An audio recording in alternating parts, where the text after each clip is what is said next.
Hello everyone, welcome back to our channel సమాజం one of us. స్వాగతం సుస్వాగతం. ఈ రోజు మనం మైషా స్టోరీస్ లో ఒక చిన్న విషయం గురించి మాట్లాడుకుందామా? ఇక లేట్ చేయకుండా వెంటనే టాపిక్ లోకి ఎంటర్ అయిపోదాం.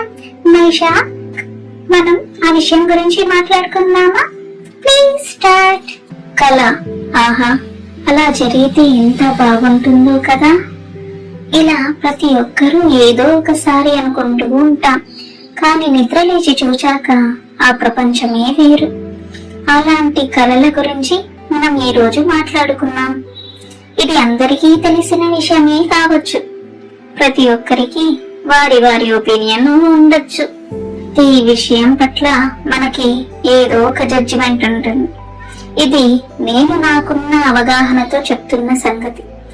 కానీ ఒకరి కళ తన స్నేహితులకు, దగ్గర ఉన్న వాళ్లకు అది మనం పంచుకుంటే తెలుస్తుంది. అలాంటి వారి కళలన్నీ కొన్ని కలిపి మనం ఇక్కడ చెప్పుకుందాం. ఒక పెద్దాయన నేను ఒంటరిగా కూర్చున్నప్పుడు నన్ను అడిగాడు, నీ కళ ఏమిటి అని. అప్పుడు నాకు వెంటనే సమాధానం చెప్పడం రాలేదు. కానీ నిజంగా ఆలోచిస్తే మనం చిన్నప్పటి నుండి చనిపోయే వరకు కలలు కంటూనే ఉంటాం. ఒక రకంగా వాటి వల్లనే మనం రేపటి రోజు బతకాలని ఆశపడుతుందేమో. పుట్టినప్పుడు మనకి తెలివే ఉండదు, ఇక ఏమి కలలు కంటాం, మనకి అవి ఎక్కడ గుర్తుంటాయి అని అనుకుంటున్నారా? నిజమే, మనకి ఆ సమయంలో ఏమీ ఉండవండి.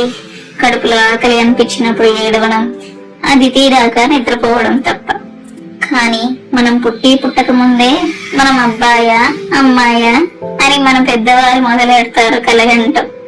తర్వాత మన అన్నప్రాసన రోజు అది అందుకోవాలి, ఇది అందుకోవాలి అని వారు జీవించలేకపోయిన ప్రతి కళ మన ద్వారా నెరవేర్చుకోవడానికి ప్రతి విషయంలోనూ మనల్ని చూసి కలవరిస్తుంటారు. ఒక పిల్లవాడికి కళ తన స్నేహితులతో ఆడుకోవాలి, చిరుతిండ్లు తినాలి, అమ్మమ్మ వారి ఇంటికి వెళ్లి పండుగల్లో పిండి వంటలు ఆస్వాదించి ఎంజాయ్ చేయాలని. కొద్దిగా పెద్దయ్యాక స్కూల్లో మంచి మార్కులు తెచ్చుకోవాలని, టాపర్ గా నిలవాలని ఒకరి కళ అయితే, పాస్ మార్కులు తెచ్చుకొని ఈ గండం దాటితే చాలురా బాబు అని మరొకరి కళ. కానీ ఒక వర్గం తల్లిదండ్రులు మాత్రం తమ పిల్లలు ఎప్పుడూ క్లాస్ లో ఫస్ట్ రావాలని మాత్రమే కోరుకుంటారు. ముందు కాలంలో మన పిల్లలు చదువుకుంటున్నారు చాలు అని తృప్తి పడేవారు. వారికి సమాజంలో బ్రతకడానికి అవగాహన వస్తే చాలు అని అనుకునేవారు. పిల్లలకి ఆ స్వేచ్ఛ ఉండేది. తమకి ఇష్టమైన వాటిని ఎంచుకొని ఆ రంగంలో ఉత్తీర్ణులయ్యేవారు, వారి కళ నెరవేర్చుకునేవారు. కానీ ఇప్పుడున్న పరుగు పందాలలో పిల్లలకి ఆ స్వేచ్ఛే లేదు. పెద్దవారికి ఒత్తిడి తప్పట్లేదు. పెద్దవారు కూడా పిల్లల భవిష్యత్తు బాగుండాలని చెప్తున్నారనుకోండి, కానీ ముందు కాలంలో ఉన్న స్వేచ్ఛ మాత్రం ఇప్పుడు లేదు. ఎందుకో మరి. All fingers are not same అన్నట్టు మన అందరికి ఒకేలాంటి మెదడు ఉన్నా ఒక్కొక్కరికి ఒక్కో దాంతో ప్రతిభ ఉంటుంది. స్కూల్ పరీక్షలు పూర్తయ్యాయో లేదో అప్పుడు మొదలవుతుంది మళ్ళీ కలలు. ఆ కాలేజీలో మా పిల్ల పాపు చదవాలి, మా కాలేజీలోనే చేర్చాలి అని మన పెద్దవాళ్ళు, టీచర్లు కల. మనమేమో ఇప్పుడైనా సైకిల్ కొంటే బాగున్ను, పుస్తకాలు ఎత్తకుండా ఆడుకుంటే బాగున్ను అని కల. అప్పుడే వస్తాయి మన జీవితాల్లోకి ఒకటి ఒకటి ఒకటి, రెండు రెండు రెండు అని. తీరా ఇంటర్లో మనం కాలేజ్ హాస్టల్లో వేయొద్దని కొందరి కళ అయితే, ఇంకొందరు హాస్టల్లో వేస్తే చాలా బాగున్ను, హ్యాపీ డే సినిమాలో లాగా సాగిపోతుందని కళ. డిగ్రీ స్టేజ్కి వచ్చాక ఒకరికేమో మంచి పర్సంటేజ్ తెచ్చుకొని ఎలాగైనా ప్లేస్మెంట్స్ లో జాబ్ కొట్టేయాలని ఉంటుంది. ఇంకొకరికి ఈ వయసులో ఎలా అయినా ఎంజాయ్ చేయాలని. కానీ ఇవన్నీ కలిపి అటు చదువు, ఇటు ఎంజాయ్మెంట్ చేసే ఒక బ్యాచ్ కూడా ఉంటుంది. కొందరికేమో పైలట్ అవ్వాలని, కొందరికేమో డాక్టర్ అవ్వాలని, మరికొందరికేమో రైతుల పంటలు పండించి నలుగురికి భోజనం పెట్టాలని, కొందరికి దేశాన్ని రక్షించాలని, కొందరికి సొంత వ్యాపారం, కొందరికి ఉద్యోగం, ఇలా వివిధ రకాలైన కళలు. ఒక టీచర్ కి కళ తన స్టూడెంట్ బాగా చదవాలని, తన పేరు నిలబెట్టాలని. ఒక డాక్టర్ కి తన పేషెంట్ ని ఎలాగైనా కాపాడాలని. మన తల్లిదండ్రులకి కళ తమ పిల్లలు మంచి స్థాయిలో స్థిరపడి వారి మనవాళ్లతో ఆడుకోవాలని. ఒక అమ్మాయికి కళ తన ఇంటి వారు తన కళను సాధించడానికి సహకరిస్తారని.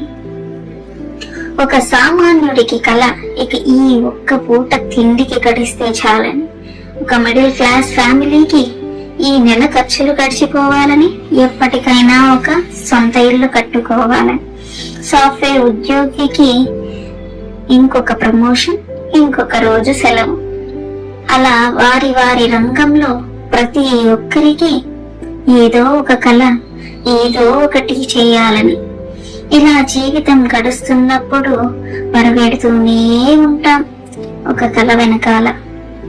తీరా ముసలితనంలో ఇంకొంతకాలం బతికితే చాలు, తమ కుటుంబం అంతా తమ తోటి ఉండి సమయం గడిపితే చాలు అని కళ. ఇలా చిన్న నుండి పెద్ద దాకా, స్టూడెంట్ నుండి ఉద్యోగస్తుల దాకా, సామాన్యుడి నుండి ధనవంతుడి దాకా కళ మీద సాగుతూనే ఉంటాం.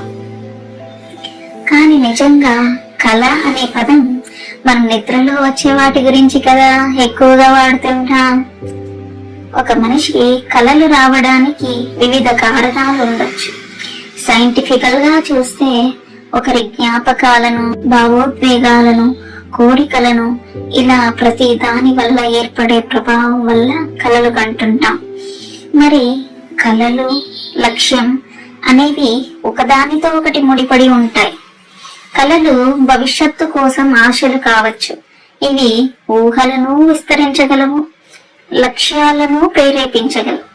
వాటిని పూర్తి చేయాలని గడువైతే ఉండదు. కానీ లక్ష్యం అనేది సమయానుకూలంగా గడువులోకి పూర్తి చేయడానికి ప్రయత్నించాలి. కానీ ప్రస్తుత కాలంలో మనం ముందుకు సాగడానికి ఎన్నో అడ్డంకులు. కొందరైతే మనల్ని పక్కదారి పట్టించడానికి, మన కళలకు అడ్డు రావడానికి, స్వార్థంగా వినియోగించడానికి ఉంటే, మరికొందరు మన వెన్నంటే ఉండి వారు మనకు తెలియకుండానే సహాయం చేస్తుంటారు. కానీ మనం మన జాగ్రత్తలో ఉండాలి.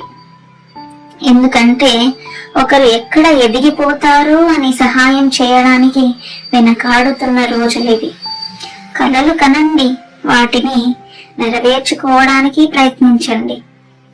మనం ఒకరి కళ ఎదుగుదలకి కారణం కాకపోయినా పర్వాలేదు, వారి కళలకు అడ్డు రాకుండా ఉంటే చాలా బాగుంటుంది.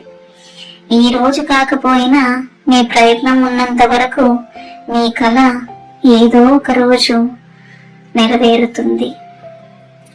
Dreams live on.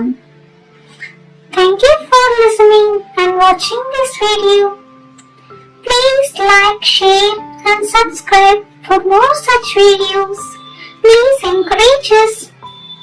Thank you. Signing off. Samacham. Maisha Stories.